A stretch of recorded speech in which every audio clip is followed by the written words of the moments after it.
Hello, everyone, and welcome to Coffee with Chloe in the morning. Let me close that. No, I need to see my closet.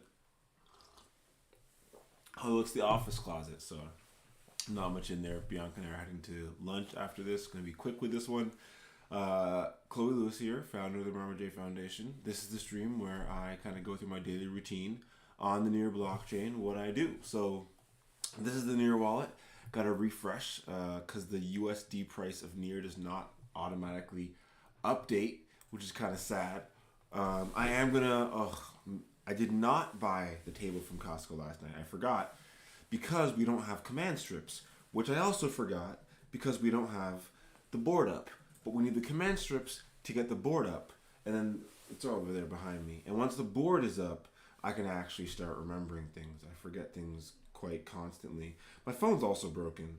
That's not cool. Why is it doing this to me? There you go. My channel. So the right side of my phone screen is not responsive anymore. So I am live. Volume is working. Turn that back down. And here we go. So 10.25, Near's a bit up from yesterday. That's awesome. We're going to refresh the Astro Treasury for the Marma DAO as well.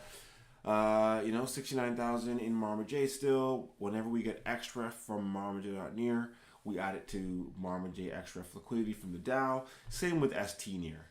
Staking Near, we've been adding. I added some Mika liquidity recently. Mika Marma liquidity, which I think is pretty funny. So yeah. Anyways, we're going to Sadaki. Let's refresh the page here. This page is responsive, but every once in a while, ref's up a little bit too, about 3, 4, 5%, which is pretty cool. TVL is up around 2%. Volume is down. Yeah, that's fine. PXD is a bit down, or similar, around 6.7 cents. Marma token is similar, around $6.50. Gitcoins are on $5.50. We're higher than Gitcoin dollar price. Woohoo! That means literally nothing. Now into Pixel Pets. We play Pixel Pets on a daily basis. It's a blockchain game built by the Pixel Dapps team. You get fight points. You spend them going into battle with your Pokemon-like pets. 3 against 3. I pick my team. The opponent is automated based on my rank and their rank. And then when your pets die, they get injured and take some time to recover. So like in Pokemon, you have to go to like the Poke Center or take a little sleep. These pets take a little nap. The higher the level, the longer the nap. So you have searching for a match. Once you find a match with someone similar level as you, similar rank as you fight. My rank is dropping quite a bit. That's because I've been trying to level up all my pets as much as possible. I'll probably go back to just using my top team eventually. So for example, now is my top team, but I actually lose quite quickly with my top team as well, to be fair. So when I use only my top team, on average I win more than I lose, so I slowly advance through the ranks. I win more than I lose. When I have 3 full teams. When I use my weaker teams, I definitely on average lose more matches than I win. So I was close to 10,000 rank, and recently I've been kind of just been like, let's level up, because the Gobbler character that I level up, you got it for free by having a legendary or a frame in Pixel Dapps, whatever it's called. Anyways, Crypto Heroes is right here. I'll show it off soon. Actually, I'll get to it now. I'll keep playing this. Like, I'll start the match. I'll come back to Crypto Heroes. Let's go to the group raids. We're gonna try and win with all 3 characters. So we are. Oh my gosh, Blast Stage is level 48. Oh my gosh, I am a low level. Anyways, we're gonna throw our rogue in first. Our rogue is very weak. Oh my gosh, we're in first. That's insane. Anyways, I don't think we've ever been in first for hard before. But I'm going to throw in... So on the top left-hand corner of the screen of us fighting the boss, you can see my very, very weak rogue. But Chloe.near is holding the fort down, and so is Hugh Tran and Blast Stage currently. We might get the win. Oh no! Oh no! Oh no! Oh no! Can Chloe do it? Oh! Chloe couldn't do it. But the Ranger did level up. I do have to get some better gear for the Ranger, but I think the Ranger will be better later in the game, like late game, when it levels up a lot more. So honestly, I've been trying to level up my Ranger, and once it's level 50, 60, I'll start gearing it up. But as you can see, some people in the game are already level getting to level 50s, level 48. Oh, I'm just, very good job last stage, killing it. Kun GLTB. We actually have 2 people with. So let's use the knight now and see. I think we'll be able to get a win here. So you'll see the difference. RNG plays a large role, but hopefully we'll still be able to get the win. So now you can see top left we have Marma J.near still, but now instead of the Ranger we have a much stronger. Fitzwagner doesn't have his mage in. That's the issue. So Fitzwagner is one of our other stronger players. I'm actually going to go on the thing.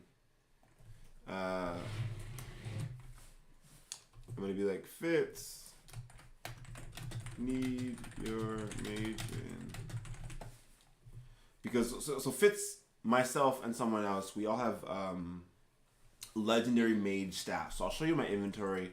I'm actually going to take a screenshot of the character for Bianca because she doesn't actually have the new screenshot of this character. Oops. I'm actually going to, zoom out and take a screenshot of this character because she doesn't have one yet. It looks way cooler now.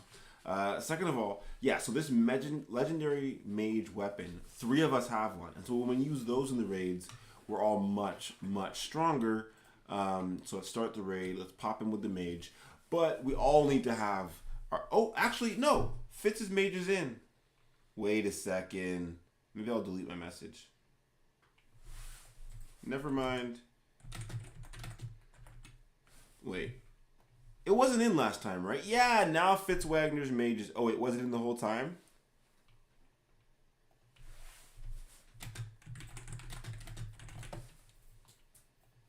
Okay, it might have already been.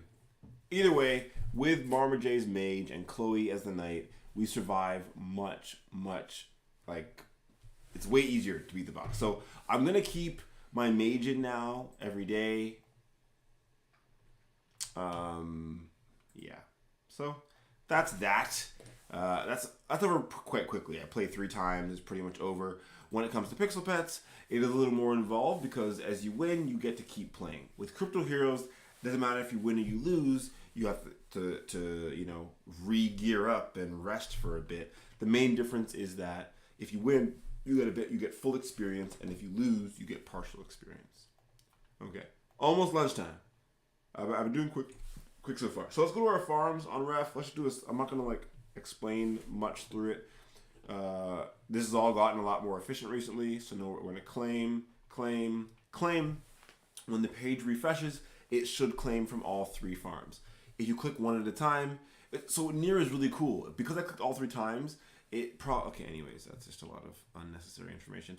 I can click all now, and it will withdraw all 4 assets. Again, super cool, because previously, it was too much data going to the ledger, and so the ledger was like, ooh, security risk, we're not going to be able to authorize this. But now, it actually is able to authorize a withdrawal of that size. Okay, so once we have the tokens, you can see it. Actually, that's not. Ooh, let's update the stream first. Okay, so now we're withdrawing our last bit of Paras airdrop from Roteco or whatever. So now we can finally close that tab on this long string of tabs. We were looking at Pagoda stuff and analyzing the contracts on Pagoda. Ooh, and it shows everything that's happened on these things. Okay, this is super cool. Pagoda, I'm going to dig into it. Let's close Near Misfits. I'm trying to do some near multi-call stuff. Gotta do some base 64 encoding and decoding, blah, blah. And we're doing some of this wonderful liquidity cycling. But first things first, let's stake all this wonderful Paras we have. Thank you, Paras, for the wonderful airdrop. It was really fun buying NFTs and being able to be rewarded from it. This week, I should finish doing it all from the DAO. Okay, so claiming the 8 Paras tokens in the Marma J DAO. I should go through that. I definitely don't necessarily want to. I'm kind of tired and it'll take me some time. But it does sound like fun just to go through the process, say we got it, say we did it, and the DAO was able to claim its airdrop. So there's Paras. We claimed a little bit of W near, a little bit of Paras. We're actually not going to we're going to swap what we got. So a bunch of ref tokens. We're going to swap those for I think Marmaj today. I think that's what I decided to do today. There we go. 86, gonna be 14.5 Marmaj, and then we're just gonna add that to the XREF Marmaj liquidity for fun.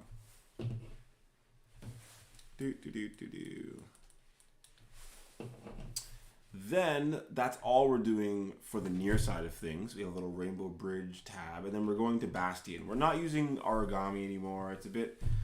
I like what Bastion's trying to do. I like the fact that you're getting 6 reward tokens for using the platform. I like the fact that they're trying to do leveraged farms in different types of realms, so that eventually you can have a KYC realm where everyone in a specific realm has to use KYC, but it can be funded by the main realm, for example, where you're getting fees from anyway, it doesn't really matter. The point is, they're trying to do some pretty cool stuff to get more people into DeFi and having their assets do more on the blockchain. So we're going to test it out for now.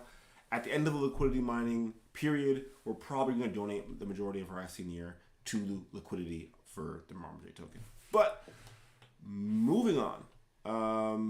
Boom, we swapped. We have some Marmaj. We're going to go to my liquidity.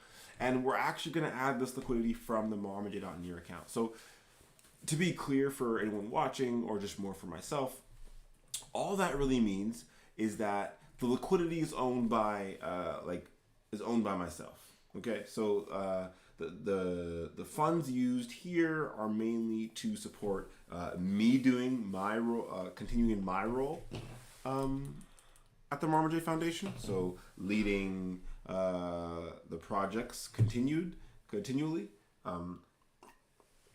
But hopefully, this supports the Marmaj token, and therefore the Marmaj DAO and the Marmaj community to continue to grow.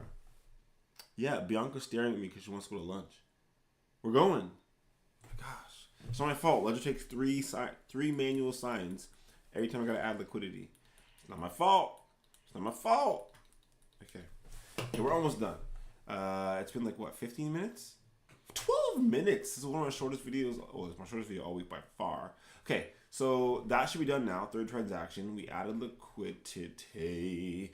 I also did say I wanted to swap the meta pool tokens over to I have some meta now, and I have some PXD and Miria, and I have some W near. Honestly, a lot to think about. Let's do it later. Bastion. So I do have to switch my ledger over to the ETH app. So we're gonna switch over to the. I use other chains, but not on a daily basis. So we're at 85.59%. Okay. So we're gonna borrow that not 1,000. Okay. 619. So by borrowing 619 ST near, it's going to put our utilization rate at 97.21, which is very, very high. It's not normally where you want to stay, okay?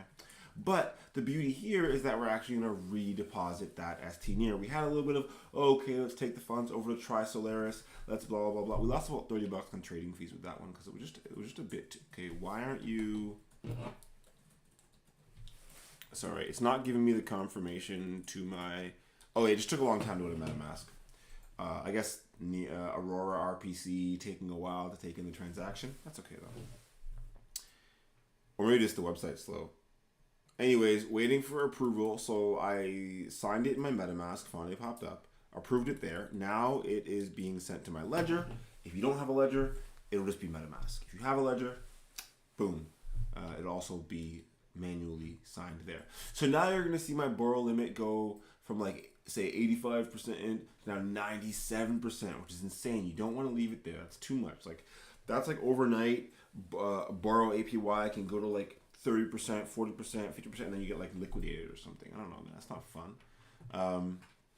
This might be our last loop, I suppose, but we'll see. It's taking a long time. So now we're at 97.21. No fun. But we're just going to supply it again. Okay, so we're just going to take this 619 ST near that we borrowed from the bank, right? And we're just going to deposit it right back into the bank. Arguably, if that's what you want to call this type of system. It's more of a pool that has certain rules and incentives, I suppose, for putting assets into the pool. But now it's going to drop from 97.21 to probably like 92, I don't know, 93, I don't know. High 80s. We'll see. 91. So normally I would do one more route of this, so I'll show one more route of it. So we're going to borrow 200, 300, 333, borrow. I usually keep it around 95%, maybe a bit lower. And you got to pay gas fees each time you do it as well. So you got to think about that. Each time you are looping, you're paying gas fees. Each time you loop, you're creating more loops to unloop through. Okay, so when you want to unwind your debt or unwind your pool, you're just creating more complexity for yourself on that side as well. But I do want to take part. I do want to push this platform, see how far I can go. And I think it's really cool to see, like, I think this supports the new ecosystem. I take a few assets that I have, I loop through in a relatively low risk way, right? We're looping through the exact same asset with a low borrow APY and a low funding APY. We're not trying to be greedy. We're trying to go for some crazy multiples. And we're using ST near, which means arguably the more and more and more ST near we're using, the more and more funds are being utilized and positioned towards validators, kind of. So right here, 94.97, we're just under 95,000. And what's really cool is actually, we have actually only deposited $60,000 worth of near, let's say. That's how much we put in. And the collateral we have deposited is 127,000, right? So the APY of this deposit plus all of these mining rewards and plus the mining rewards of the borrow will hopefully offset this negative 0.24% APY I have to pay on the full collateral, okay, in ST near. Okay, it's a bit of words, but it probably will. It usually does with the extra incentives. And that's about it. So we're keeping it at that. We are keeping Metapool available just because, I mean, on the tab, we don't use it every day. We actually don't even use it like actually I'm going to close the tab. We don't use it every day. Actually, I keep tabs open that I use every day. Multicall, we probably will use every day once we can log in. I will close the GitHub page for it though. And yeah, this is it. We go through, pets are dead, crypto heroes injured. I'll do some more swaps when I come back from lunch just to like, the W near, whatever else. The Paras, I wish I got a Mr. Brown so that I can stake the Mr. Brown in there. That would be really cool. Near Tinker Union, I don't know much about it. Pillars of Paris, I definitely should have bought one of those a long time ago. Or a Key to Paras. And then Antisocial Ape Club or something club. I don't. These aren't the Pretty Punks. Pretty Punks, I want to buy one. And I would deposit those for some mining. But hope everyone's having a great day. Hope you're experimenting with some blockchain tech of some sort today. This is my little experimentation of the day, of the week. And until tomorrow, hopefully I'll be on another video.